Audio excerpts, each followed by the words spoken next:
We live in a world that often tells us our security depends on the rise and fall of numbers on a screen, on markets that shift like the wind, and on jobs that may appear here today and vanish tomorrow. The world calls this the economy, and many believe it is the ultimate power over their lives. But let me remind you today, the economy is not your source. God is your source. Money may pass through your hands, employers may sign your checks, and banks may hold your accounts, but none of these are the fountain from which your true supply flows. They are channels, nothing more. If one channel closes, another can open. The river may twist and turn, but the source of the water never runs dry. When fear of lack rises in the mind, it is easy to grasp tightly, to believe that if the market fails, we will fail. But fear is a liar. Fear blinds us to the truth that divine abundance is infinite, unshaken by recessions, unaffected by inflation, and untouched by human error. Remember this: God's wealth is not measured in dollars, stocks, or wages. God's wealth is health, peace of mind, creativity, love, ideas, opportunities, and doors opening where none seem to exist. The universe is abundant, overflowing with supply, and every child of God has a rightful claim to it. So do not look anxiously to the news or to the shifting reports of man-made systems. Lift your eyes higher. Anchor your faith in the unchanging source. When you affirm, God is my supply, God is my source, you align yourself with abundance that cannot fail. And here lies the greatest freedoms. You are not chained to the economy of the world. You live in the economy of spirit, where there is always enough, where provision arrives in perfect time, and where your good can never be taken from you. So today, release fear. Release doubt. Speak with confidence. I trust in God, my unfailing source. And watch as life begins to reveal new channels of supply, new opportunities, and unexpected blessings, reminding you that no economy, no market, no system of man has the final word. God alone is your source, and that source is limitless. When we look at the world around us, it is easy to be convinced that our livelihood, our comfort, and even our very survival depend on the systems and structures created by human hands. We are told from a young age that success comes through education, hard work, and the right connections.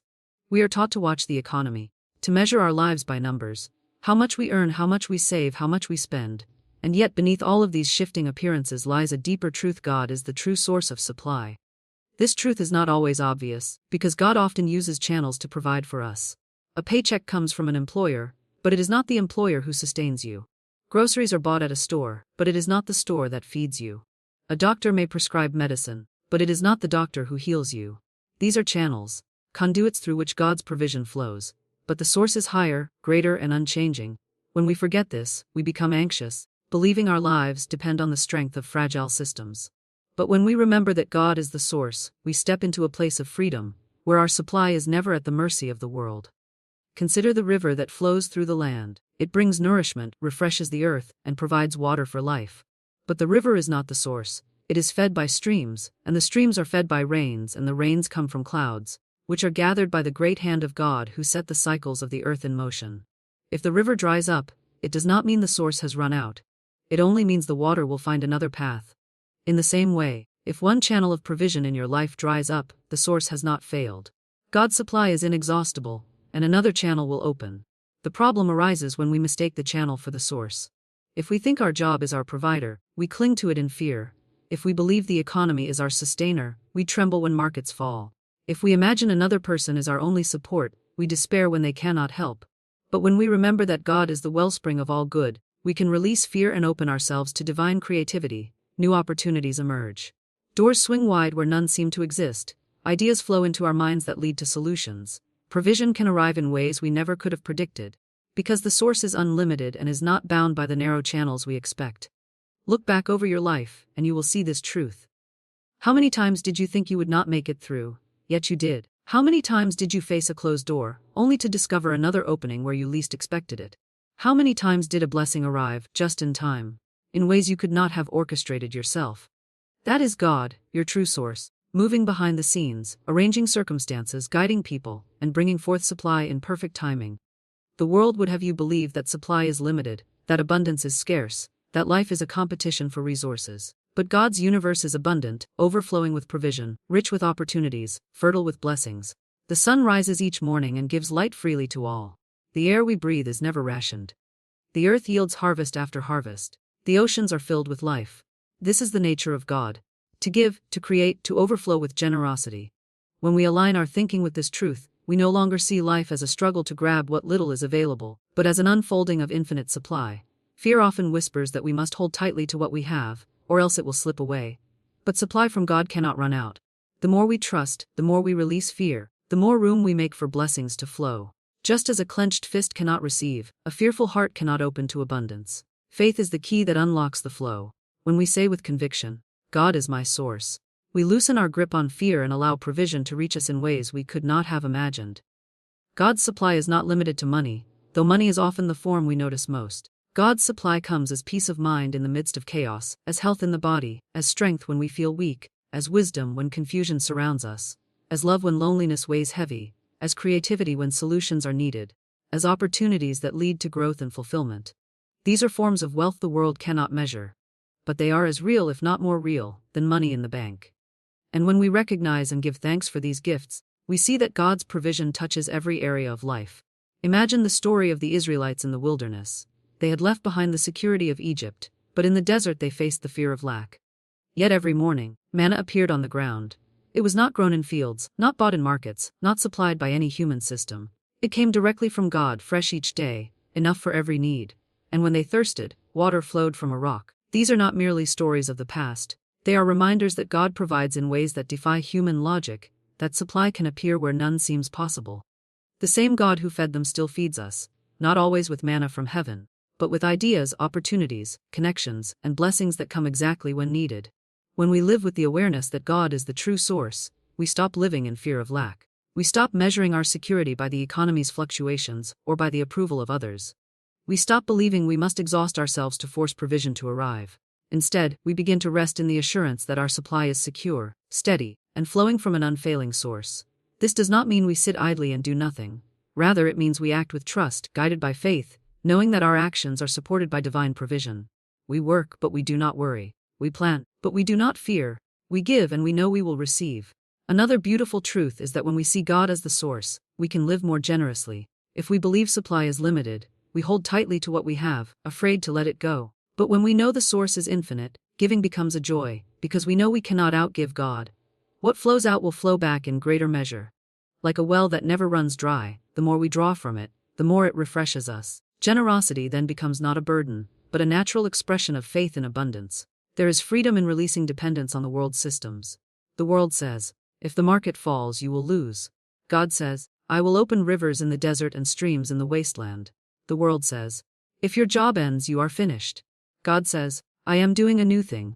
Can you not see it springing forth? The world says, there is not enough for everyone. God says, my cup runs over. When we shift our perspective from fear to faith, we hear a different voice. The voice of the source, not the channel.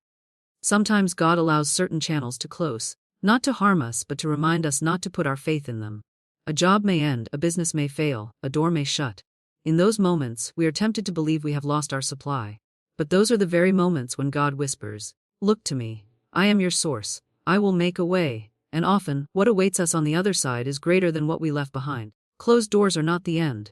They are the signal that a new channel is opening from the same unfailing source. This truth can change the way we see our daily lives. Instead of waking each day anxious about what we lack, we can wake with gratitude for the supply that already surrounds us. Gratitude opens the heart to receive more. When we say, thank you God for being my source, we tune ourselves to abundance, and we begin to notice blessings we overlooked before. The small provisions, the timely words of encouragement, the unexpected opportunities. All of these become visible when we live in awareness of God as the source.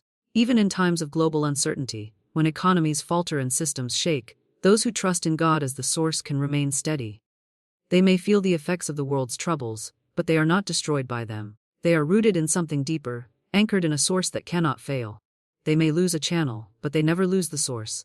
And in time, new channels will open, because the flow of divine supply is unending. To live with this truth is to live in peace. Peace, because you no longer tie your sense of security to things that change daily. Peace, because you know your needs are met in ways beyond your understanding. Peace, because you rest in the hands of a loving God whose nature is abundance. This peace is itself part of the supply. It strengthens, renews, and sustains you through every season. So let the world measure wealth in numbers. Let the markets rise and fall. Let human systems shift and change. You are not at their mercy. You are sustained by a source that is infinite, eternal, and unshakable. God is your true source of supply, and in that truth lies your freedom, your security, and your abundance. The economy is only a channel. It is not the source of your life, your provision, or your future. Yet, many people live as though the economy were the ultimate power, rising and falling with its reports, fearing its downturns, and celebrating its fleeting highs. We look at the stock market, at interest rates, at the state of our employment, and we convince ourselves that these things hold the keys to our survival. But that is only because we have mistaken the channel for the source. The economy is merely one of many pathways through which divine supply may flow, but it is not the wellspring from which life and abundance arise. Think of water flowing through a riverbed. The river is visible. It twists and bends, it changes course, it may even dry up in one area and overflow in another. If we are not careful, we may assume the river itself is the origin of the water. But it is not. The true source is the hidden spring in the mountains, the rain from the heavens, the great cycles of the earth that feed the river. The river is only a channel. If one river dries up, the water will find another path. In the same way, the economy is not the source of your prosperity, it is only one channel through which divine provision moves. When we forget this, fear takes hold. A man hears that his company is downsizing, and suddenly he believes his life is in danger of collapse. A woman reads about inflation and begins to fear that her resources will not last. A family watches the housing market and imagines they are forever locked out of security. But all of this comes from the false belief that the economy is the source. In truth, God is the source and channels are infinite. If one job disappears, another can open. If one business falters, another opportunity rises. The means may change, but the supply does not vanish, for it does not originate in human systems. It is a freeing realization when you truly see that the economy is only a channel. You are no longer bound to the rise and fall of reports. You no longer let the news dictate your peace of mind. You stop measuring your worth or your future by statistics. Instead, you rest in the truth that divine abundance is constant, overflowing, and able to reach you by countless paths. A river may change course, but the water never stops flowing. Likewise, provision never ceases. It simply finds new ways to reach you. This understanding builds trust. Trust allows you to walk in peace when others are shaken. Trust gives you confidence to move forward when others hesitate in fear. Trust keeps you open to possibility when others close their minds. The person who trusts the source above the channel knows that they cannot be cut off from supply, because God does not depend on human systems to provide. God has infinite ways, and one closed door simply means another will open. The mistake so many make is to hold on too tightly to the channel. We think, this job is my lifeline, this investment is my future, this business is my only hope. We pour all our faith into a single channel and cling to it as though it were the source itself. Then, when that channel shifts, fear and despair consume us. But channels are temporary, always changing. Jobs may come and go. Businesses rise and fall. Economies expand and contract. If we cling to them as though they are permanent, we build our house upon the sand. The storms of life will come, and when they do, what is built upon sand will fall. But if we build our trust on the source, the eternal, unshakable source, then no matter how the channel changes, our foundation remains secure. To live in this awareness requires a shift in perspective. It means looking beyond appearances. The world teaches us to judge by sight, to look at paychecks, to calculate by numbers, to measure security by what can be seen and touched. But faith looks deeper. Faith sees the invisible source behind the visible channel. Faith knows that what is seen is temporary, but what is unseen is eternal. When you see the economy as only a channel, you stop fearing its fluctuations, and you start expecting good to reach you no matter what shape it takes. Consider the story of a farmer. He depends on the rain for his crops, and when drought comes, he is tempted to despair. But if he remembers that the rain is not the ultimate source, if he remembers that the earth itself holds deep wells and hidden streams, he learns to dig to find new channels, and his farm thrives even in difficult times.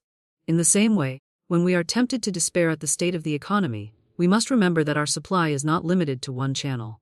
There are wells unseen, opportunities unknown, ideas waiting to be born. We may dig in new directions, guided by divine wisdom, and abundance flows again. This truth also lifts us out of comparison. Many people feel discouraged when they see others prosper while they struggle. They assume those people must have had better channels, better jobs, better investments, better opportunities. But the truth is, each person has access to the same source. Channels may differ, but the source is the same. And when you trust the source, you know your supply is not diminished because another is blessed. The river does not run dry because your neighbor has a well. The infinite cannot be divided or exhausted. When you understand that the economy is only a channel, you stop shrinking your dreams to match the world's reports. You no longer say, I cannot start this business because the market is down. Or, I cannot pursue this dream because times are uncertain. You realize that if God is the source, then channels will open as needed. The right people will appear, the right ideas will come, the right doors will unlock. Your task is not to calculate the economy, but to align yourself with faith, with trust, with expectancy. This alignment is not passive, it calls for active participation. It means you remain alert, listening for guidance, willing to act when a new channel appears. Too often, people see a door close and stop moving altogether. But if you trust the source, you know another door is already prepared. You must keep walking, keep seeking, keep listening. The economy may limit, but God does not. You must be willing to receive supply in new and unexpected ways. Sometimes, divine supply does not come through the channels you expect. You may pray for financial provision, and instead an idea comes to you, a new skill, a creative solution, an opportunity to serve others. That idea itself is a channel. Sometimes, a relationship opens a path you had not imagined. Sometimes your own talents, hidden until now, reveal themselves as a channel of abundance. In each case, the source is the same, though the channel changes shape. To recognize the economy as only a channel also helps us cultivate gratitude. When we see God as the source, we give thanks for every form of supply, no matter how small it may appear. We give thanks for the paycheck, but we do not worship it. We give thanks for opportunities, but we do not cling to them in fear. We give thanks for provision, knowing that even if this channel ends, another is already on its way. Gratitude keeps us open, keeps us peaceful, and strengthens our trust. Many people live in constant anxiety about money because they have handed over their power to the economy. They believe they are subject to its whims. But the truth is, no human-made system has the power to cut you off from God's provision. Even in times of recession, even in times of scarcity, even in times of uncertainty, people who know the source find that they are sustained. They discover blessings where others see only barrenness. They thrive where others shrink. This is not luck, but alignment with the truth. The economy is only a channel, not the source. Imagine how free you could be if you no longer lived at the mercy of headlines. Imagine the peace of waking up each morning and knowing that your supply is secure, not because of what the world says, but because you are connected to the eternal source. Imagine the courage you would have to pursue your true calling, to take steps of faith, to expand your vision, knowing that channels will always appear to carry the supply you need. This freedom is possible when you shift your trust from the channel to the source. This truth can transform entire communities. When people stop believing they are bound by the economy, they begin to create. They start businesses, they innovate, they help one another, they discover new ways of living and thriving.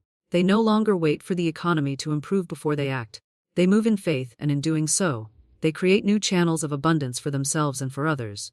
A community rooted in the source cannot be shaken by economic storms, for its foundation is eternal. So let this truth settle deeply within you. The economy is only a channel. It is a river that may flow this way today and another way tomorrow. Do not chain your peace of mind to its currents. Instead, fix your eyes on the source, which is unchanging, infinite, and ever-present. Say within yourself, God is my supply. God is my source. The economy is only a channel. Let this truth quiet your fears, expand your vision, and guide your steps. When you live from this place of trust, you will see evidence everywhere. Unexpected opportunities will appear, doors will open, ideas will flourish, help will arrive from places you never thought to look, and when it does, you will know it was not the economy, not the market, not mere chance. It was the source using whatever channel was necessary to bring supply into your life. The economy is only a channel. The source is eternal, and as long as you are connected to the source, you will never be without. Fear is one of the most powerful forces in the human mind, and among its many disguises, the fear of lack is one of the most persistent. This fear whispers to people in quiet moments, stirs them awake in the middle of the night, and colors the way they make decisions each day. It is the fear that says, "What if I do not have enough? What if I lose what I already have? What if tomorrow I wake and everything I have worked for is gone?" That fear has enslaved generations, not because it has any real power, but because people believe in it. Yet I tell you, fear of lack is an illusion. It has no foundation in truth, no substance of its own, and when you shine the light of divine supply upon it, it vanishes like a shadow at sunrise. Consider what fear really is. Fear is the imagination turned against us. It is the mind projecting into the future an image of loss, of poverty, of emptiness, and then reacting to that picture as though it were real. Yet the picture is only a phantom. It is no more real than a dream upon waking. The mind may create it, the body may tremble at it, but it has no life apart from the attention we give it. Fear is borrowed power, and when we withdraw our belief, it crumbles into nothing. The fear of lack often arises because we mistake the channel for the source. A person may look to their employer and think, "My job is my security." They may look to their savings and say, "This account is my safety." They may look to the economy and decide, "As long as the market is strong, I will be fine." But when the job is threatened, when the account is drained, when the market falters, fear rises up like a storm. Yet all along, those things were never the true source. They were only streams flowing from a higher fountain. When we confuse the stream with the fountain, we feel vulnerable. But when we lift our eyes and recognize that God is the fountain, endless and unshaken, the fear of lack has no ground to stand on. Imagine a river flowing through a valley. The villagers come each day to gather water, and they come to believe the river itself is the source.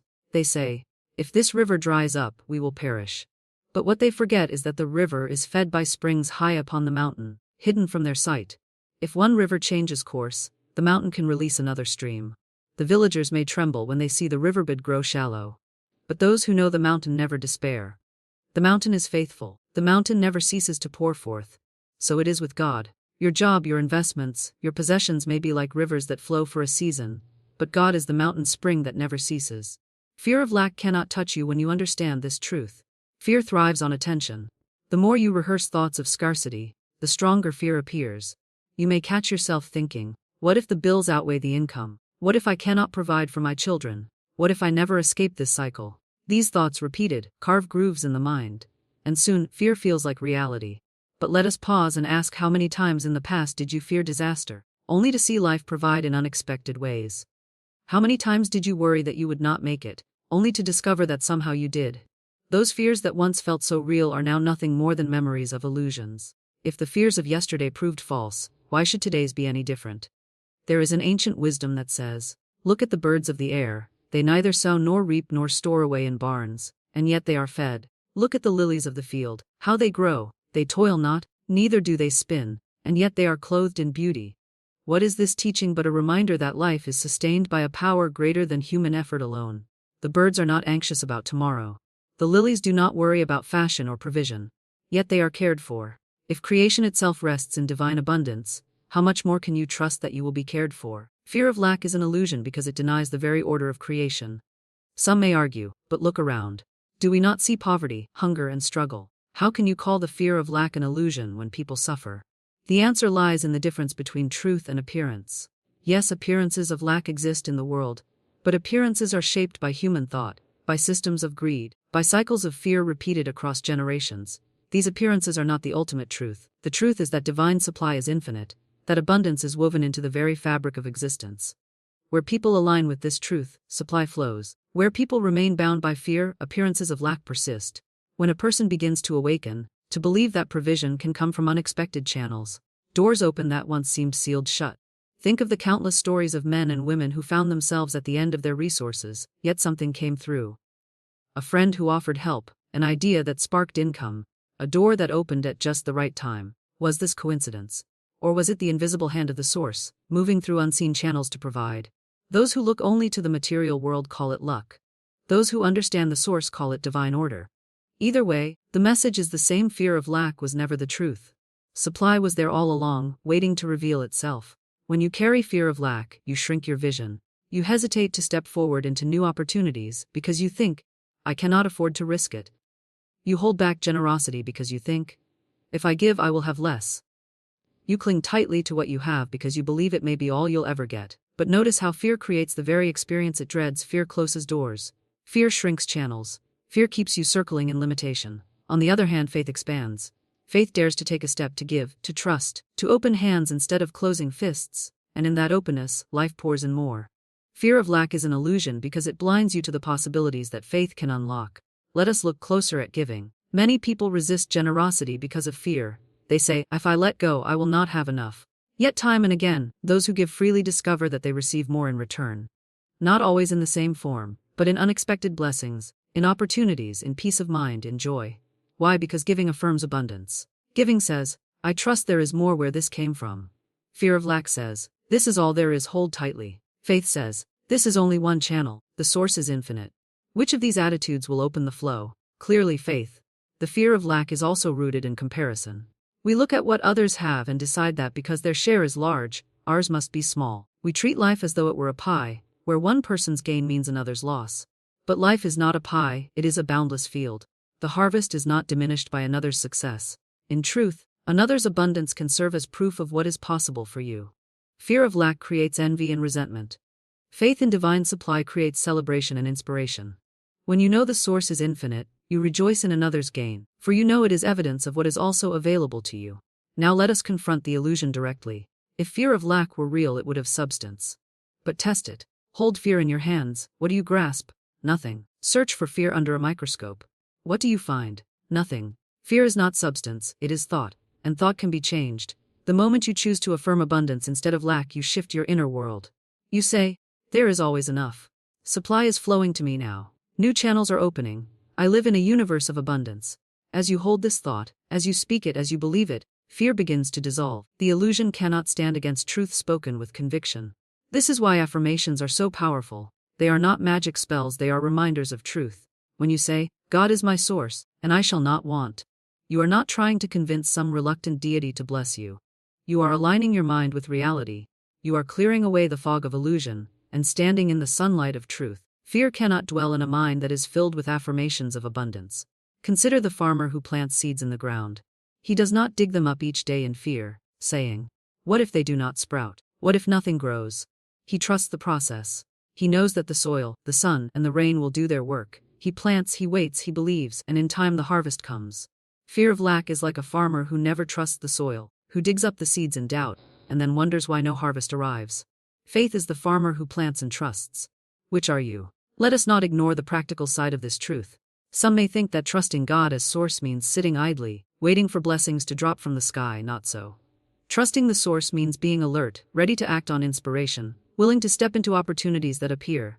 It means keeping your mind open to new ideas, your heart open to new connections, your hands ready to work when the door opens. God's supply often flows through human channels, but fear of lack blinds us to those channels.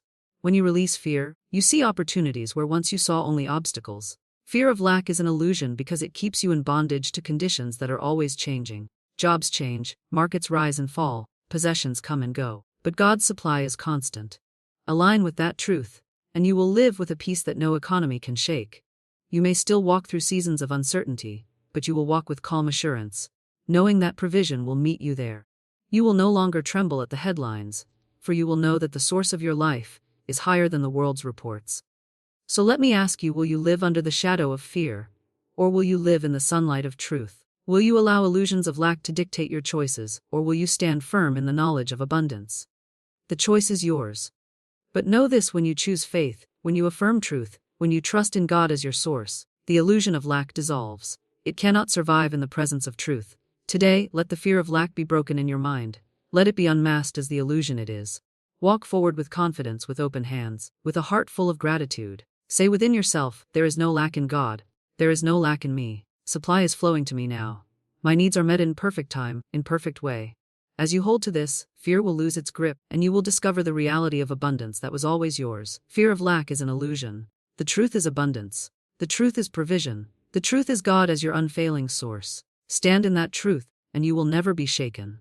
When people hear the word wealth, the first image that often comes to mind is a bank account overflowing with money, luxury cars parked in the driveway, a closet full of designer clothes, or a life of material ease where bills are never a worry. For centuries, human societies have taught us that wealth is measured in gold, silver, land, and now in stocks, crypto wallets, and property. Yet, if we look more deeply, we begin to realize that wealth is a much broader, richer, and more spiritual concept than mere money could ever represent. True wealth does not end at the boundaries of possessions or digits on a financial statement. It extends into the unseen treasures of the heart, the mind, and the soul. Money is only one expression of wealth, and though it is useful and necessary in our present world, it is not the essence of prosperity. There are people who have millions and yet cannot sleep at night because their minds are troubled. There are those who own mansions and yet feel lonely in their hearts. There are those who can buy anything they want, yet their bodies are racked with illness, leaving them unable to enjoy the things they own. Conversely, there are people who may not have much in the bank, yet they live in joy, peace, and contentment. They carry a wealth that cannot be measured, because it does not diminish when stock markets fall, when economies shift, or when circumstances change.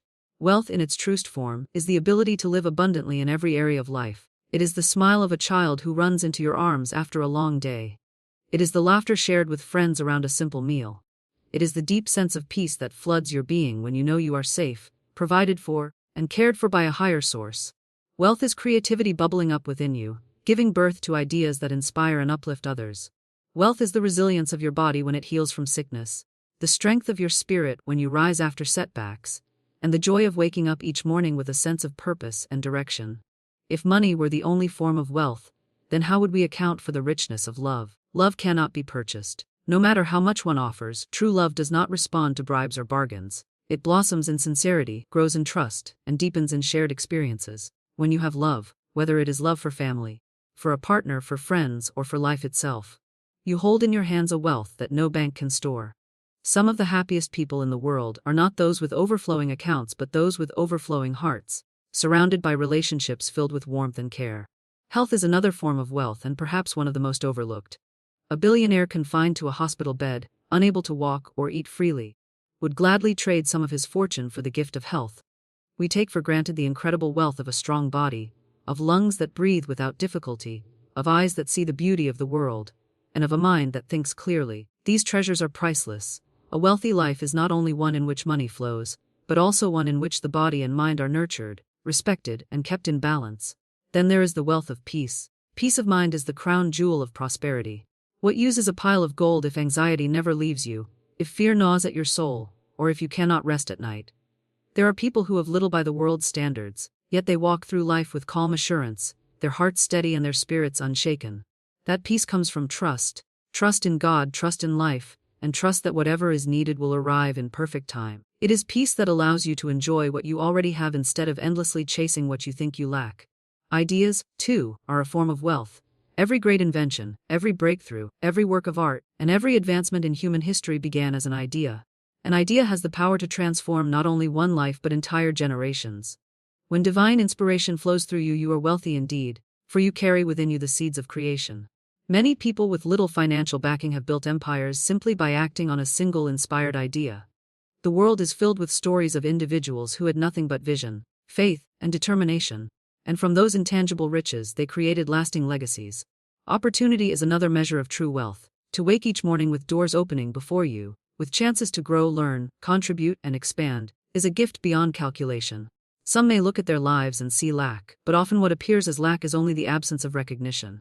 Opportunities are all around us, chances to serve, to create, to connect, to learn, and to shine. When we have eyes to see and hearts willing to respond, the wealth of opportunity becomes visible, and suddenly life feels abundant, even if money is not yet abundant. Freedom is also wealth. The ability to make choices, to live in alignment with your values, to move about freely, to express yourself without fear. This is a richness that millions long for. There are those with vast financial fortunes who are trapped in cages of obligation, image, or fear. Yet there are those with modest means who live with freedom in their spirit, unbound by comparison, liberated from the need to prove themselves to others. That freedom is wealth because it gives the soul room to breathe. Spiritual connection might be the greatest wealth of all. When you know that God is your source, when you feel the presence of divine love guiding and sustaining you, when you live with the awareness that you are never alone, you walk in a wealth that surpasses anything the material world could offer. That connection gives birth to faith, and faith is the true currency of the soul. With faith, you step into the flow of provision, trusting that even if one path closes, another will open.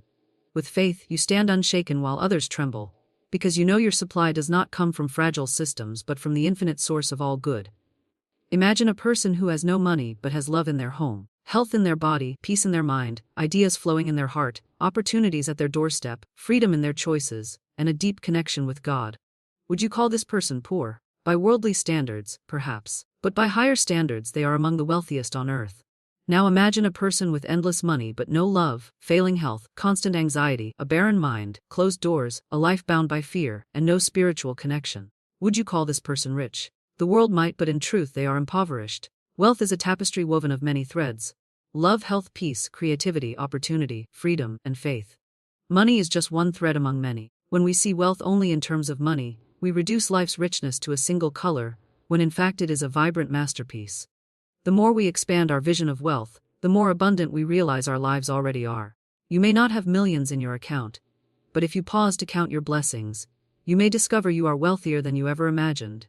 And here is the beautiful secret: when you focus on these deeper forms of wealth, the material tends to follow. A peaceful mind makes wise decisions. A healthy body has the strength to pursue goals. Loving relationships provide support and encouragement.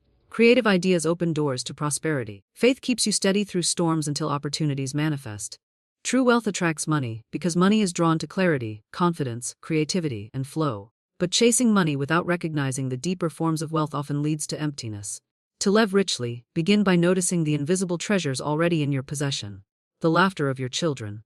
The sunrise that paints the sky, the breath in your lungs, the friend who calls to check on you, the inspiration that comes in quiet moments, the strength that carried you through trials, the opportunities that show up in disguise, the freedom to choose gratitude today, the hand of God guiding you, even when you cannot see the whole picture. All of these are wealth, and the more you recognize them, the more you realize that abundance surrounds you. When you wake each morning, instead of asking, "How much money do I have?" ask, "How much life do I have? How much love, how much peace, how much joy, how much creativity, how much connection, how much gratitude?" That is the measure of true wealth, and when you count it this way, you may find yourself richer than kings. So let us not reduce wealth to the narrow lane of money. Let us expand our vision and embrace the full spectrum of prosperity. For wealth is more than money, it is life itself, overflowing in all its beauty, complexity, and grace. When we speak of supply, most people immediately think of money, resources, or tangible goods. We are trained from childhood to measure wealth in numbers, to measure success in possessions, and to measure security in what we can see, touch, and count. Yet all of these things, as real as they seem, are subject to change. Money gains value and loses value, jobs appear and disappear, businesses rise and fall, markets fluctuate like the tide. But behind all of these shifting appearances lies a truth that never changes: divine supply is infinite. To understand this, we must look beyond the surface of life. Imagine the sun. Every day it shines without asking for payment, without fear of running out, without hesitation. For thousands of years it has poured forth light and heat, and still it gives without measure. Human beings cannot control it, cannot own it, cannot exhaust it. It shines on the just and the unjust, on the rich and the poor, on the saint and the sinner alike. The sun is a symbol, a reminder of divine supply. Just as the sun never says, "I am running low on light," the infinite source never says, "I am running out of blessings." Yet, in the world of human affairs, we often live as though supply is limited. We compete, we grasp, we worry, and we fear. We believe if someone else gains, we lose. We think abundance is a pie with only so many slices, and if another takes too much, there will not be enough left for us. But divine supply does not work like that. Divine supply is infinite, which means there is no lack in spirit. What belongs to you cannot be taken from you, and what flows to another does not diminish what can flow to you. The universe is not impoverished, the Creator is not bankrupt. When we look at nature, we see this truth everywhere. Think of the ocean waves. No matter how many times they crash upon the shore, more waves come. The sea does not empty itself, it continues to roll, day after day, century after century. Think of the trees that bear fruit. A single apple tree may produce hundreds of apples in a season, and inside each apple are seeds for countless more trees. The multiplication is endless. This is the design of divine supply. Always renewing, always multiplying, always abundant. But here is the key: our experience of that infinite supply depends on our consciousness. If we believe in lack, we close ourselves off from what is already present. If we live in fear, we cannot see the opportunities and channels that God provides. Fear blinds us to provision, but faith opens our eyes. Faith declares, "My source is infinite, my supply is unlimited, and I will not fear." When you make this affirmation, not as empty words but as a deep conviction, doors begin to open where walls once stood. Paths begin to appear where before there seemed to be only dead ends. Many people look only to visible means for their supply. Jobs, paychecks, savings accounts, or business opportunities. These are channels, yes, but they are not the source. Imagine electricity. You may plug your lamp into a socket on the wall, but the wall is not the source. The electricity flows through the wall from a power station that you cannot see. If one socket fails, you do not curse the electricity, you simply plug into another outlet. The power is still there. In the same way, if one channel of income closes, the supply has not ended. The infinite source is still flowing, waiting to appear through another avenue. This is why we must never mistake the channel for the source. To do so is to give power to what is powerless. Jobs may end, banks may close, economies may falter, but God remains the source. Divine supply cannot collapse, cannot shrink, cannot be taken away by market trends. What is infinite cannot be diminished. What is eternal cannot be lost. When you root yourself in this truth, fear loses its grip. You realize that you are not at the mercy of the world's economy, you are held in the abundance of God's economy. Now, many people ask, if divine supply is infinite, why do so many struggle? Why is there poverty, hunger, or lack? The answer is not that God has withheld, but that human consciousness has not yet fully received. Think of the air around you. It is abundant and free, available to all, but if someone chooses to hold their breath, they will suffocate. It is not the air's fault, the air is still there in endless measure. In the same way, divine supply is all around us, but fear, doubt, resentment, and unbelief choke the flow. When we release these blockages, the supply rushes in like air into the lungs. Gratitude is one of the most powerful ways to open the channel. When you give thanks for what you have, you affirm abundance. Gratitude says, there is enough, and I trust more is coming. Worry says, there is not enough, and I must cling tightly. Gratitude multiplies what you have, worry diminishes it. Even when you seem to have little, give thanks, and you will be amazed at how life increases it. A loaf shared often stretches further than a loaf hoarded. This is a law of spirit: what you bless increases. Another key is generosity. When you give, you prove to yourself that supply is infinite. You declare, I am not afraid. I can release because I know there is more where that came from. Giving is not about loss, it is about circulation. Just as blood must circulate through the body to bring health, supply must circulate through your life to bring prosperity. Hoarding stagnates the flow, but generosity keeps it alive and moving. And remember, generosity is not only money. It is kindness, time, encouragement, ideas, and love. The more you give, the more you prove the truth of infinite supply. Let us also understand that divine supply often comes in the form of ideas. Money may seem like the answer, but often it is an inspired idea that brings lasting provision. A new thought, a creative insight, a fresh perspective. These are seeds of prosperity. Every invention, every business, every piece of art, every solution to a problem began as an idea. Where do ideas come from? From the infinite mind, the limitless source. To align with divine supply is to open yourself to this stream of inspiration. Instead of saying, I need money, you might begin to say, I welcome divine ideas. I welcome creative solutions. I welcome inspired opportunities. And watch how doors begin to open. There is also the matter of timing. Supply is infinite, yes, but it often manifests in divine order, at the right time and place. Just as fruit ripens in season, so blessings arrive when conditions are ready. Trust is required. If you plant a seed today, you do not dig it up tomorrow in despair. You water it, you nurture it, you wait, knowing that growth is happening unseen. The same is true with divine supply. What you affirm in faith today may appear tomorrow, next week, or next year, but it will appear in perfect time. Patience is faith in action. And here is something vital. Infinite supply is not just about personal gain, it is about collective good. When you know your supply is infinite, you no longer compete or compare. You no longer envy others or fear their success. Instead, you celebrate it, knowing their good does not diminish yours. You bless others' prosperity, and in doing so, you align yourself with greater abundance. A mindset of lack breeds jealousy and division. A mindset of abundance breeds unity and generosity. Imagine what the world would look like if humanity lived in the awareness of infinite supply. There would be no greed, no hoarding, no fear-driven conflict. Only a flow of giving and receiving. Infinite supply also means that nothing is ever truly lost. What you thought slipped through your fingers can return in another form. Opportunities missed can circle back as new ones. Relationships that seemed broken can heal or be replaced by better ones. Money spent can return multiplied. The infinite cannot be exhausted, and what belongs to you by divine right can never be permanently withheld. Life has a way of restoring, renewing, and replenishing. To live in the awareness of infinite supply is to walk with peace. Anxiety fades because you know you cannot truly lack. Even if circumstances look grim, you remember appearances are temporary, but the source is eternal. Even if you lose a channel of income, you remember the source is still flowing, and another channel will open. Even if you face a setback, you remember infinite supply is always ready to rise again. This peace is the greatest wealth of all. So I urge you today, lift your eyes higher. Stop measuring your life by numbers on a paycheck or balances in a bank account. These are fleeting shadows. The real substance is spirit. Begin each day by affirming, divine supply is infinite. I am connected to that supply. I will not fear. When challenges come, remind yourself, this is temporary. My source is eternal. When blessings arrive, say, thank you, God. I know there is always more where this came from.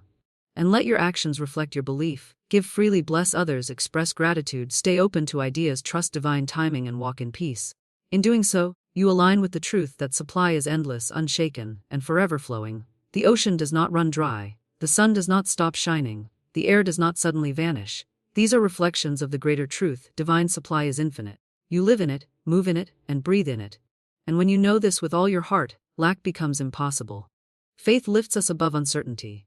These words carry a weight that speaks to the deepest struggles of the human experience. Uncertainty is something every person encounters, no matter their background, education, or circumstance. We see it in the economy, in our jobs, in our health, and even in our relationships. It is the sense of not knowing what tomorrow may bring, the trembling thought that perhaps we are not secure, and that everything we have might shift beneath our feet. Uncertainty breeds fear, and fear left unchecked leads to doubt, anxiety, and paralysis.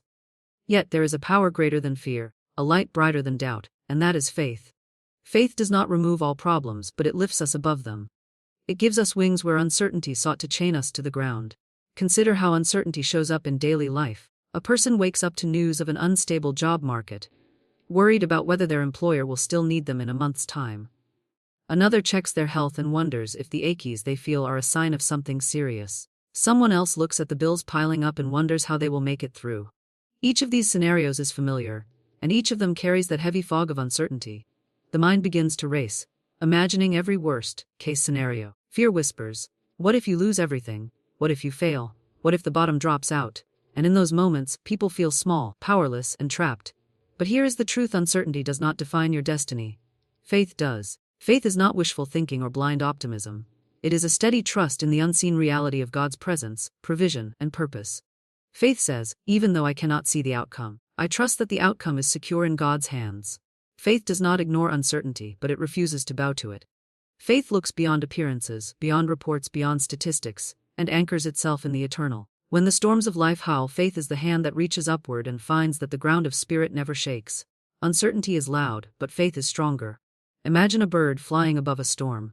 Down below, the winds are fierce, the trees bend and the waters rage. But above the clouds the sky is calm, the sun shines, and there is peace. Faith carries the soul to that higher place. It does not deny that storms exist, it simply chooses not to live inside them. It rises, it soars.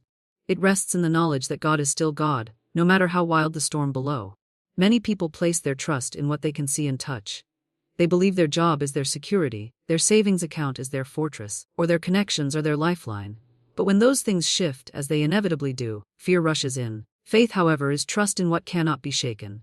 Jobs may change, markets may collapse, savings may dwindle, but God's abundance remains infinite and unchanging. Faith lifts us into alignment with that unchanging source. It allows us to say, I am not dependent on circumstances. I am dependent on God, and God never fails. Uncertainty thrives on the unknown. It keeps repeating, what if? What if? But faith responds with certainty. Even if I do not know how, I know who. That who is the eternal presence of God. The economy may falter, but faith declares, my source is not the economy, my source is God. Health may falter, but faith declares, my body is held in divine life. Opportunities may seem scarce, but faith declares, God's supply is unlimited, and I shall receive what is mine. This is not a denial of reality, it is recognition of a deeper reality. There is the reality of the senses, which tells us what appears to be, and then there is the reality of spirit, which reveals what truly is. Faith tunes our hearts to the latter. Think of the countless lives throughout history that were transformed not by certainty of circumstances, but by certainty of faith. People stepped into unknown lands, uncertain futures, and even dangerous paths because they trusted that God was with them. Faith empowered them to move when fear said to stay still. Faith strengthened them to give when fear said to hoard. Faith inspired them to create when fear said to withdraw. And time and again their stories show us that faith is always met with provision, protection, and power. Uncertainty tries to paralyze. It wants you to stop dreaming, to stop giving, to stop believing, and to shrink your life to the limits of what feels safe. But faith liberates. It lifts your eyes from the ground and says, there is more. There is higher. There is a way forward. Faith dares to imagine abundance in a world that shouts lack. Faith dares to act with generosity when fear demands scarcity. Faith dares to see healing where others see only sickness. And in daring to believe, faith opens the doors through which miracles can flow. Faith is not a fragile thing that collapses under pressure. On the contrary, faith often shines brightest when uncertainty is at its peak. It is in the dark that light is most visible. It is in the storm that peace is most precious. Faith does not require everything to be clear, it requires only a heart willing to trust the unseen hand of God. When fear says, you are walking into the unknown, faith replies, I am walking into the care of the one who already knows. Some may ask, but how can I have faith when everything around me looks uncertain? The answer lies in practice. Faith is like a muscle. The more you use it, the stronger it becomes. Begin with simple declarations. Speak aloud, I trust God as my source. I am provided for. I am guided. I am safe. These affirmations are not empty words, they are seeds. As you plant them, they grow. The more you remind yourself of divine truth, the less power fear has over you. Gradually, your mind begins to shift. You no longer look first to the economy, the markets, or the opinions of others. You look to God, and that shift is what lifts you above uncertainty. The human mind loves control. It wants guarantees, formulas, and promises that everything will go exactly as planned. But life rarely gives such guarantees. Uncertainty is a natural part of living. Yet this is where faith provides a higher anchor. Faith does not need control because it trusts in divine order. Faith says, even when I cannot trace the path, I trust the hand that guides it. This is freedom. This is peace. This is what allows a person to rest even when they do not yet see the answer. When we cultivate faith, we also cultivate courage. Courage is not the absence of fear, but the decision to move forward in spite of it. Faith fuels that courage. It whispers, "You are not alone. You are held, you are supplied," and with that assurance you step forward. Perhaps the job market is uncertain, but faith says, "I will find new opportunities."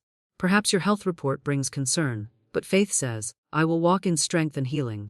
Perhaps your relationships are strained, but faith says, "Love will make a way." Each step taken in faith weakens the grip of uncertainty. There is also great joy in faith. Fear robs joy because it constantly predicts loss. Faith restores joy because it expects good. Faith believes in blessings, in provision, in guidance, and in miracles. And when you live in that expectancy, life becomes lighter. You stop bracing for the worst and begin preparing for the best. You start to notice doors opening where once you saw only walls. You recognize blessings you might have overlooked. You realize that the very act of trusting changes the way you see the world. The world may still be uncertain, but you are no longer bound by it. You are lifted. Faith is not passive. It does not sit back and wait idly. Faith acts, it plants seeds, it makes decisions, it takes steps, all while trusting that God will bring the increase. Uncertainty paralyzes, but faith energizes. Faith gives you the strength to move forward even when you do not see the full picture. And as you move, the way opens before you. Faith and action together create momentum, and momentum builds results. There is a powerful freedom in realizing that your security is not tied to shifting circumstances. It means you do not have to live at the mercy of the world's ups and downs. When the headlines shout chaos, you can rest in peace. When others panic, you can walk in calm assurance. When systems fail, you can lean on a source that never fails. That is the strength of faith. It does not remove uncertainty from the world, but it removes the power of uncertainty over you. Let us also remember that faith is not about avoiding challenges. It is about facing them with a higher strength. Even when difficulties arise, faith assures us that they are not the end of the story. Every challenge becomes an opportunity to lean more deeply into God's supply. Every setback becomes a setup for greater growth. Every closed door makes way for a better one to open. Faith allows us to reinterpret life's events not as threats, but as stepping stones to something greater. And so when uncertainty comes, as it surely will, let faith be your response. When the economy wavers, say, "My source is God." When fear of lack creeps in, say, "I live in divine abundance." When doubt whispers, answer with faith, "I trust in the unseen, for it is more real than what I see." Hold fast to these truths, not as empty affirmations but as declarations of reality.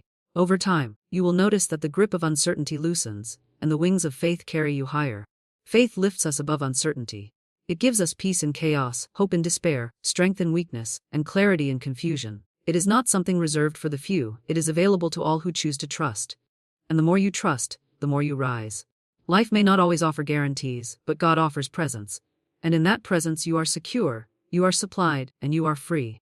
So take heart. Uncertainty may surround you, but it does not have to bind you. Fear may whisper, but it does not have to rule you. You were made to rise, to soar, to trust, and to walk in the abundance of spirit. Lift your heart, lift your eyes, and let faith carry you. Above the storm, above the fear, above the uncertainty. You will find peace, provision, and purpose. Faith will lift you, and it will never let you fall. Affirming, "God is my source," aligns us with a deeper reality than the one our senses suggest.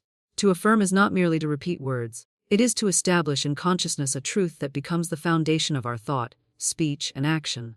When we declare with faith and conviction that God is our source, we begin to shift our awareness from fear and dependency on the unstable systems of this world to the eternal, unchanging flow of divine abundance.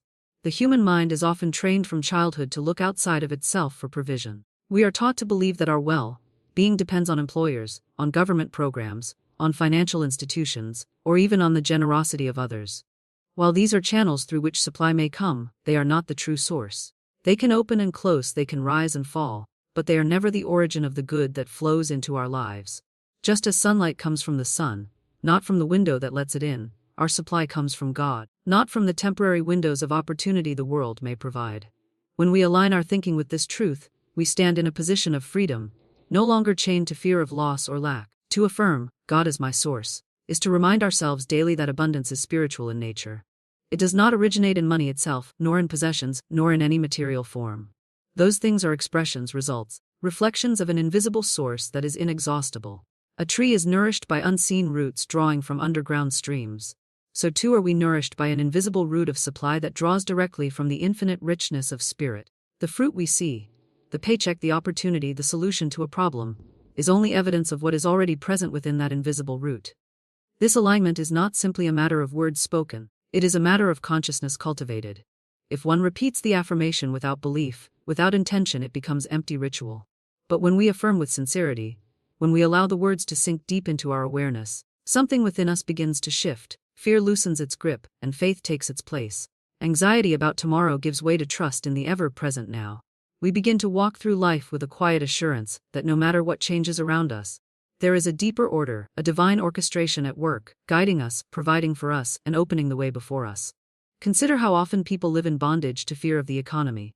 They watch the news and tremble at reports of inflation, recession, or financial collapse. They hear of companies downsizing and immediately imagine disaster for themselves. Yet when we know God as our source, we can hear such reports without fear.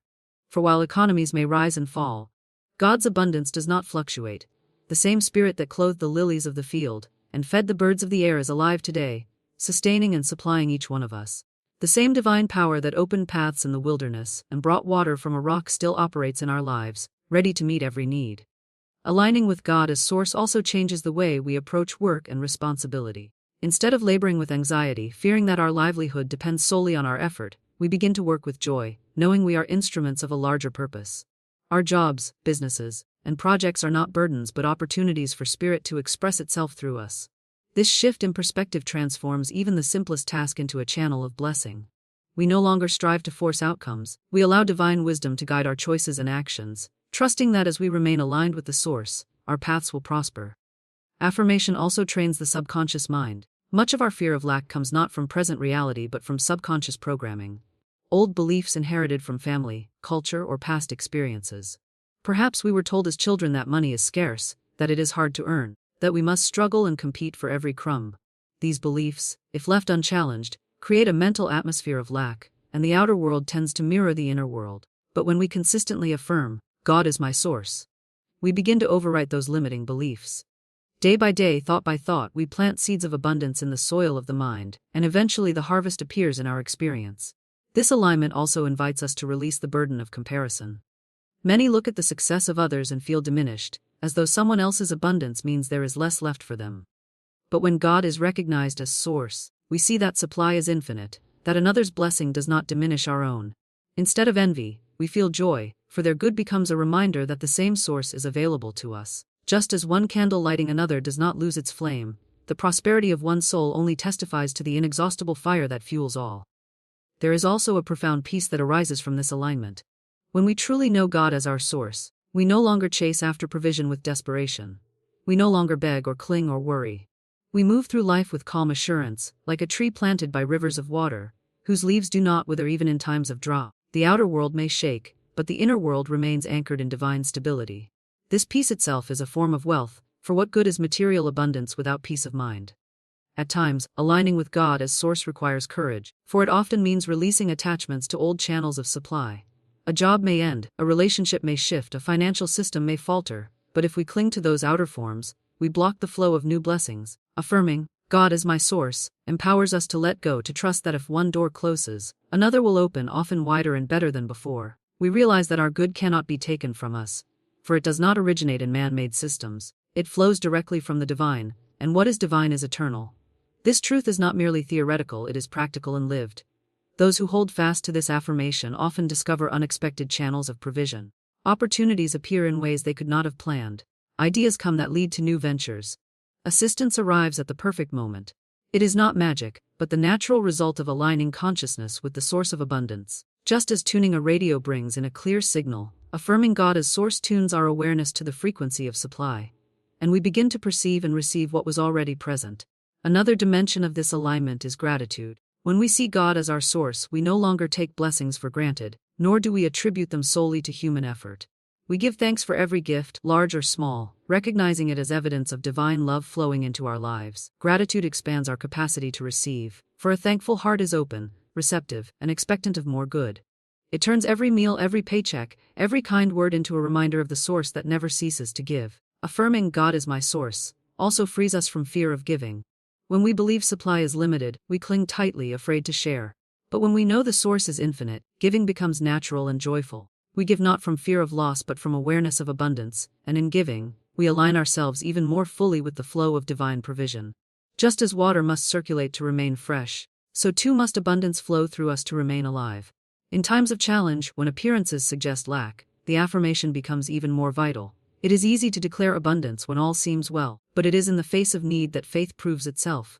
To stand calmly and affirm, God is my source, when the bank account is low, when the job has ended, when the bills are due, is to anchor oneself in truth that transcends appearances. And it is often in such moments of seeming lack that the most remarkable demonstrations occur, revealing that the divine source never fails. Ultimately, affirming, God is my source, is not about attracting riches for their own sake, but about aligning with the deeper reality of oneness with Spirit. It is about living in harmony with divine law, trusting that as we seek first the kingdom of God, all things necessary for our well-being will be added. This alignment brings not only material provision but also wisdom, love, health, and joy. It is a holistic abundance that touches every area of life, reminding us that we are cared for, supported, and guided at every step. To live this truth requires practice. Just as the body is strengthened by daily exercise, so the soul is strengthened by daily affirmation and faith. Repetition is key, not in a mechanical sense, but as a steady tuning of consciousness. Each time we affirm, God is my source, we push back against the tide of fear and doubt, and we draw closer to the clear awareness of divine abundance. Over time, the affirmation becomes not just words spoken but truth embodied. So let this affirmation be your anchor. God is my source. Speak it in the morning when you rise. Speak it at night before you sleep. Speak it when worry whispers, when bills arrive, when challenges appear. Speak it in times of plenty and in times of need. Let it sink into your heart until it becomes the unshakable ground on which you stand. For when you are aligned with the true source, no economy, no circumstance, no outer condition can shake your security. You live in the abundance of spirit, and that abundance is infinite, eternal, and ever-present. And so, as we affirm and align ourselves with this truth, we step into a life of freedom. We discover that we are not at the mercy of chance or circumstance but are guided, sustained, and supplied by the unfailing love of God. We walk with confidence, give with joy, receive with gratitude, and live in peace, knowing always that our source is not of this world, but of the eternal spirit that dwells within and all around us. Affirm it, believe it, live it. God is my source. And in that alignment, all things are truly possible. No human system has the final word. That truth is both freeing and challenging, because so much of life is wrapped up in what we see around us. Systems of government, systems of money, systems of business and education. These surround us daily. We grow up believing they are unshakable, that they determine our success or failure, our worth or lack of it. Yet when you look deeper, you discover something remarkable. Every one of these systems is temporary, fragile, and limited. They rise, they fall, they shift and evolve. What was once considered stable crumbles, and what was once unthinkable becomes normal. But above all these shifting patterns stands a higher truth. God alone is the source of your life, your provision, your opportunities, and your destiny. No human system has the power to dictate the final outcome of your story. Think about the systems we depend on every day. The economy, with its endless reports and forecasts, claims to tell us whether we should feel secure or fearful.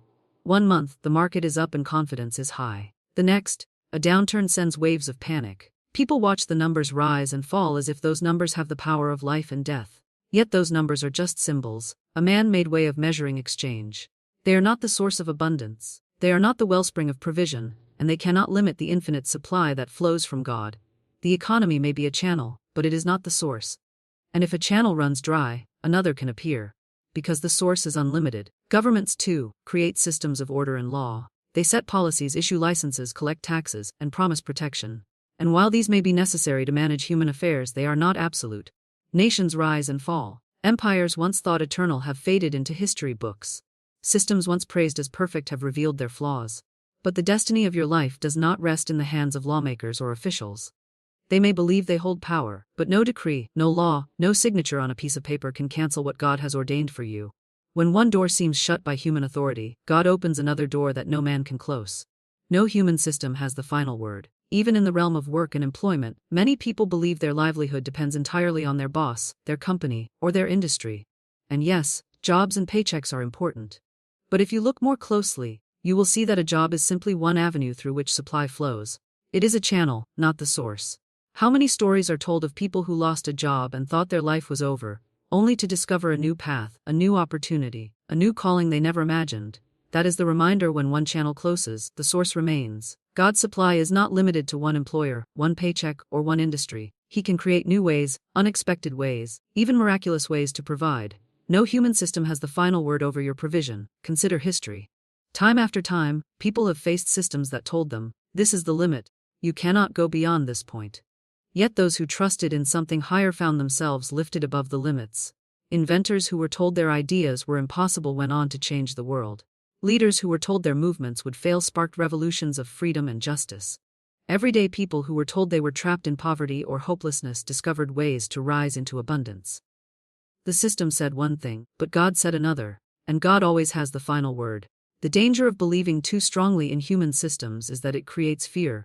If you believe the economy controls you, then every downturn becomes a reason to panic. If you believe the government controls you, then every new policy becomes a reason to despair. If you believe your boss is your source, then every evaluation or change in leadership becomes a threat to your well-being. Fear tightens its grip because the human mind sees limitation everywhere. But when you shift your gaze upward, you see a greater reality. God is not bound by man-made systems. He operates on principles of abundance, generosity, and divine order that cannot be disrupted by recessions, elections, or layoffs. When you place your trust in Him, you find peace even in the midst of turmoil, because you know no human system has the final word. And this truth is not just about money or jobs, it extends to every area of life. In health, the medical system can only go so far. Doctors, medicine, and science are incredible gifts, but they are not ultimate. They reach limits. They give statistics, they draw conclusions, they issue predictions about what is possible and what is not. But again, no human system has the final word. People have defied medical expectations, recovered when recovery seemed impossible, and lived far beyond the limits others placed upon them. That is not to deny the value of medicine, but to remind us that God's power is higher, greater, and beyond human limitation. The systems of man give one report, but God has another. Education is another system. Society tells us that your opportunities depend on your degrees, your certifications, or your connections. And while education is valuable, it is not the final measure of your destiny. Some of the greatest minds, innovators, and leaders in history had little formal education, yet they tapped into wisdom, creativity, and inspiration that reshaped the world. God gives ideas insight, and understanding that no textbook can contain. You may have been told you are limited because you do not fit the mold of the system, but remember, no human system has the final word. God is the giver of wisdom, and He can open doors no diploma ever could. Even social systems, the way society defines status, worth, and success, are not final. Culture may say you are too young or too old, too rich or too poor, from the wrong background, the wrong family, the wrong neighborhood. Society loves to put labels and limits on people.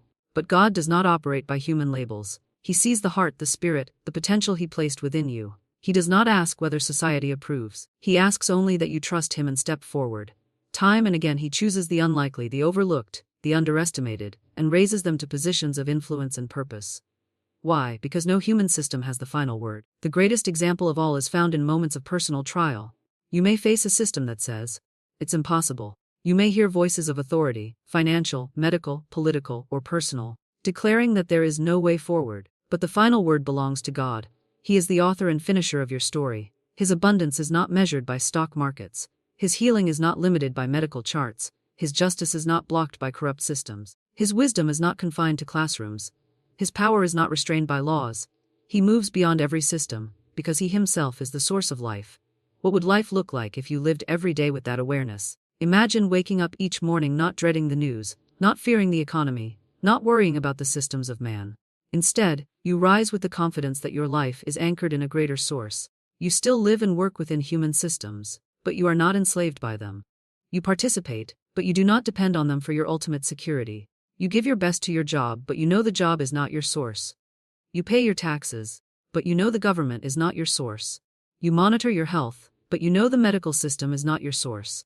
You use the tools of this world, but your faith rests in something far greater. That mindset transforms fear into faith, anxiety into peace, limitation into possibility. This truth brings freedom. When you realize no human system has the final word, you stop living as a victim of circumstances. You stop believing that other people's decisions can rob you of your destiny. You stop letting statistics determine your future. You rise into a posture of trust, confidence, and expectancy. You look for new channels of supply, knowing the source never fails. You see challenges not as endings, but as doorways to new beginnings. You move forward boldly because you know the power that guides you is not bound by man-made structures. Of course, this does not mean you ignore wisdom, or rebel against systems, or pretend they do not exist. You live responsibly. You work within the channels available to you. You use the tools that human systems provide, but you do not worship them. You do not fear them. You do not give them power they do not have. You keep your faith rooted in God as the true source, and you remember always no human system has the final word. This truth has sustained people through every crisis in history. Through depressions and recessions, through wars and upheavals, through oppression and injustice, those who held on to faith discovered a higher reality. They tapped into divine strength, wisdom, and provision when human systems failed them. They survived, they grew, they thrived, and they left behind a testimony for future generations. Their lives remind us today, no matter what the world looks like, no matter what the systems say, the final word is not theirs. The final word belongs to God. So take courage. Whatever you face, whatever system seems to press against you, remember it is temporary, limited, and powerless compared to the infinite source. Whether it is the economy, the government, the workplace, the school, or the culture, it cannot define your destiny. It may try to dictate the terms, but God overrules. It may try to close doors, but God opens new ones. It may try to put limits on your life, but God breaks every limit. No human system has the final word, and when you believe that, you live free. You live in the economy of spirit, and that truth alone has the power to change the way you see your life, your future, and even the world around you. The moment you understand this and take it into your heart, you begin to live from a place of peace rather than fear, from confidence rather than worry, from faith rather than uncertainty. Too often we are taught from childhood to believe that our livelihood, our well-being, and our sense of security are bound tightly to the conditions of the world. We are told that our safety depends on having enough money in the bank, a steady job, good credit, or a retirement account. We are told that if the markets rise, we prosper, and if they fall, we fail. But those are the shifting sands of man-made systems. They are not the foundation of your true life, because you are a child of the divine, and your supply comes from an infinite source. When you live in the economy of spirit, you understand that you are not limited by the systems of this world. The economy may rise or fall, but spirit is constant. The dollar may gain or lose value, but God's abundance never fluctuates. Human channels of provision may open or close, but the source itself never dries up. Imagine a mountain spring pouring fresh water endlessly. Rivers may twist, streams may split, but all are fed by the same well. Likewise, opportunities may appear through one person, one job, one business, and when that ends, another door can open. What matters is not the channel, it is the source behind it. And that source is spirit, eternal, limitless, and never failing. Fear is the great deceiver. It whispers that we are at the mercy of conditions, that our future depends on circumstances outside of our control. Fear convinces us to hold tightly to what we have, afraid it will be taken away. Fear magnifies headlines of recession, unemployment, inflation, and scarcity, until our hearts believe we are powerless. But when we accept that we live in the economy of spirit, fear loses its grip. We realize that spirit provides, not according to the news, not according to markets, but according to divine law. That law is abundance. That law is provision. That law is generosity without limit. Think of nature itself. The earth never withholds the sunrise. The air does not ration its oxygen. The trees do not count every leaf before they let them grow. The sea does not stop at a certain number of waves. The universe demonstrates abundance in every direction you look. And yet humanity, blinded by fear and taught by limitation, often believes there is not enough. That is not truth. The truth is that you are surrounded by an inexhaustible supply. When you align with spirit, you tap into the flow of that supply, and it manifests in your life as opportunities, resources, ideas, relationships, and even money when needed. But how does one live in the economy of spirit, while dwelling in a world dominated by the economy of man? It begins with awareness. You must remember daily that God is your source, not your employer, not your business, not your investments, not even your talents alone. Those are channels spirit uses to deliver provision, but they are not the source themselves. If you confuse the channel with the source, you will panic when the channel dries up. If you lose a job, you may feel hopeless, as if your supply has ended. But when you know spirit is the source, you can stand firm and say, this door may be closed, but another is already opening. My supply cannot be cut off, for it flows eternally. This awareness shifts your energy from fear to faith, and faith is the magnet that draws new opportunities into your life. Faith in the economy of spirit is not wishful thinking. It is the deep knowing that divine provision is real and present. It is the conviction that spirit is always working behind the scenes to bring forth good for you. Faith does not require you to ignore the facts of the world. It requires you to place those facts beneath a higher truth. Yes, a company may downsize. Yes, prices may rise. Yes, markets may crash. But higher than all these temporary facts stands the truth, and spirit is your provider, and spirit cannot fail. When you remember this, you step into peace, and from peace flows clarity, creativity, and solutions. Living in the economy of spirit also changes the way you define wealth. In the world's economy, wealth is measured by numbers, bank accounts, investments, possessions, status. In the economy of spirit, wealth is measured by wholeness, health of body, peace of mind, love in relationships, joy in work, purpose in life, freedom in spirit. What good is money if it comes with misery, stress, and emptiness. What good is abundance if the heart is restless? Spirit's wealth is total. It covers every part of your being, and money is only one small expression of it. When you live in this awareness, you begin to loosen your grip on fear and control. You realize you do not need to manipulate or struggle endlessly to secure your future. Instead, you align yourself with Spirit through trust, prayer, affirmation, and gratitude. Each day becomes an act of faith. Today I trust that my needs are met. Today I trust that opportunities come to me. Today I trust that I live in the economy of Spirit. These words are not empty, they are declarations of truth, and truth has power to shape reality. Gratitude is one of the greatest keys to living in the economy of Spirit. Gratitude opens the channel for more to flow. When you give thanks for what you already have, you affirm abundance, and abundance increases. When you complain, you affirm lack, and lack multiplies. Spirit responds to the vibration of your heart. A thankful heart attracts more reasons to be thankful. A fearful, complaining heart attracts more reasons to fear. So cultivate gratitude daily, not only for material blessings but for the unseen blessings: health, peace, strength, wisdom, friends, opportunities, breath itself. Every expression of gratitude affirms your place in the flow of Spirit's abundance. Another key is generosity. In the world's economy, people are taught to hoard when afraid, to cling tightly when they feel lack. But in the economy of Spirit, giving is the way to receiving. When you give freely, whether it is money, time, love, or encouragement, you declare your trust in divine supply. You say, I am not afraid to give, for I know my source is endless. And Spirit responds to that faith with multiplied return. Generosity keeps the channels of supply open, while fear closes them. So do not be afraid to give, even when the world says, hold on. In giving, you affirm abundance, and abundance flows. Living in the economy of Spirit also requires the discipline of thought. The world's voices are loud. News reports, conversations, and advertisements constantly speak the language of fear.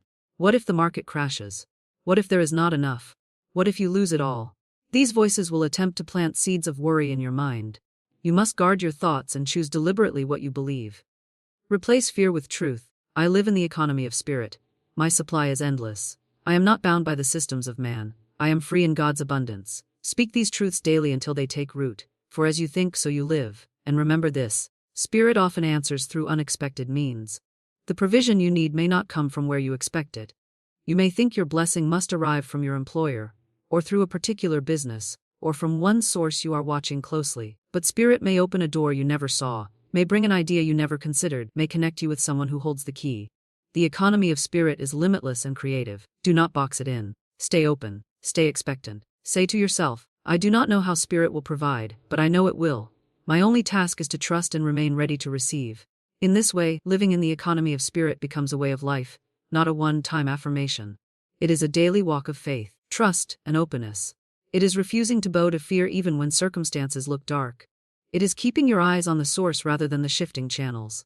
And as you walk this path, you will begin to see evidence in your life: doors opening, needs met, peace replacing worry, opportunities appearing at the perfect time. This evidence builds your faith, and your faith draws even more abundance. Never forget, you are not a victim of the world's economy. You are not bound by statistics, reports, or forecasts. You are a citizen of a higher kingdom, living in the economy of Spirit. In that kingdom there is no lack, no recession, no poverty. In that kingdom, you are always provided for, always guided, always supported. In that kingdom, your wealth is secure because it rests not in numbers but in eternal truth. So lift your eyes above fear. Refuse to let headlines or conditions dictate your peace. Speak boldly, I live in the economy of Spirit, and therefore I am always supplied.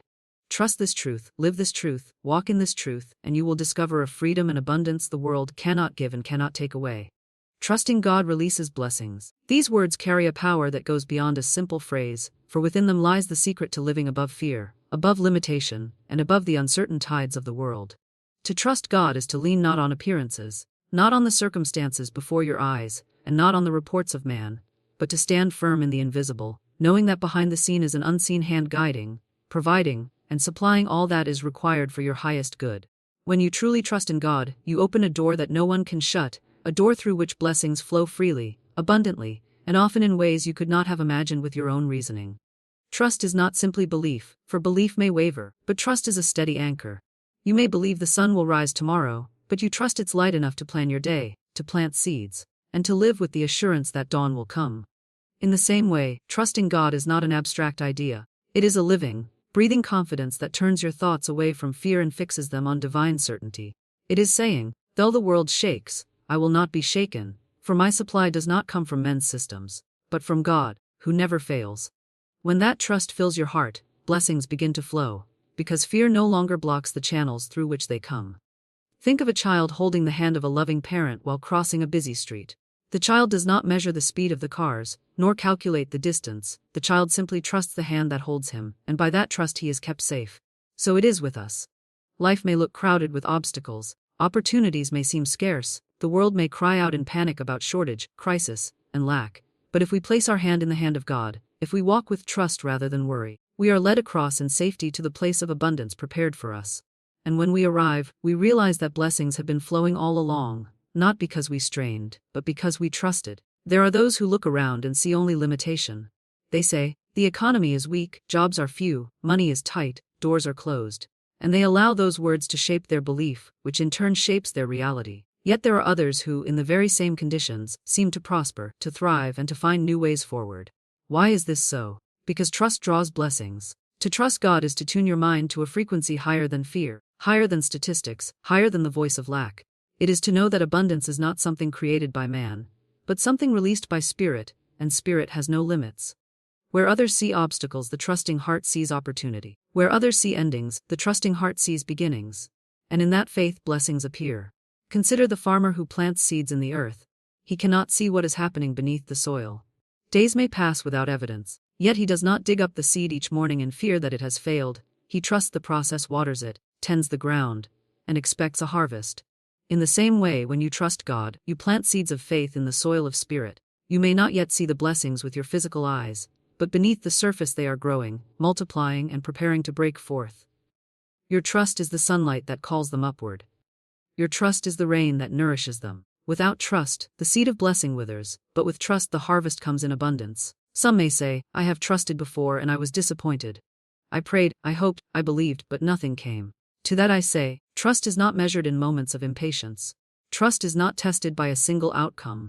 Trust is the steady knowing that beyond what you understand, God is working all things together for good. Sometimes the blessing that flows is not what you expected, but it is always what you need. Perhaps you sought money, but what you received was an idea that led you to a greater wealth than money could bring. Perhaps you sought a door to open in one place, but God closed it to open a better one elsewhere. Trust means releasing control over the how and when, and resting in the certainty that the blessing will come, and when it does, it will be perfect. Blessings come in many forms. They may come as opportunities, as new connections, as restored health, as peace of mind, as courage in the face of difficulty, as forgiveness that heals the heart, as wisdom that guides decisions, or as provision that arrives just when it is most needed. When you trust God, you stop dictating the form of the blessing and start receiving with gratitude whatever good flows your way. And the more you give thanks, the more blessings multiply. Gratitude is the language of trust, for it says, I know my source is unfailing, and I am ready to receive. A heart that trusts is a heart that is open, and an open heart cannot help but be filled. Think also of the many who allow worry to dominate their thoughts. Worry is like a closed fist, tight, tense, unable to receive. But trust is an open hand, ready, willing, receptive. If you spend your days rehearsing your fears, your mind becomes blind to the blessings already around you. But if you trust God, your vision clears, and you begin to notice doors opening where you once saw only walls. You begin to see solutions where once you saw only problems. You begin to realize that blessings were flowing all along, but it was your worry that blocked your perception.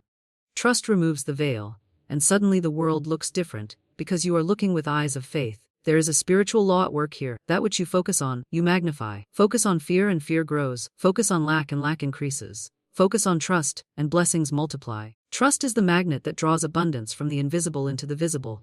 It is not that God suddenly begins to bless you when you trust. Rather, God is always blessing you, but trust aligns you with that flow.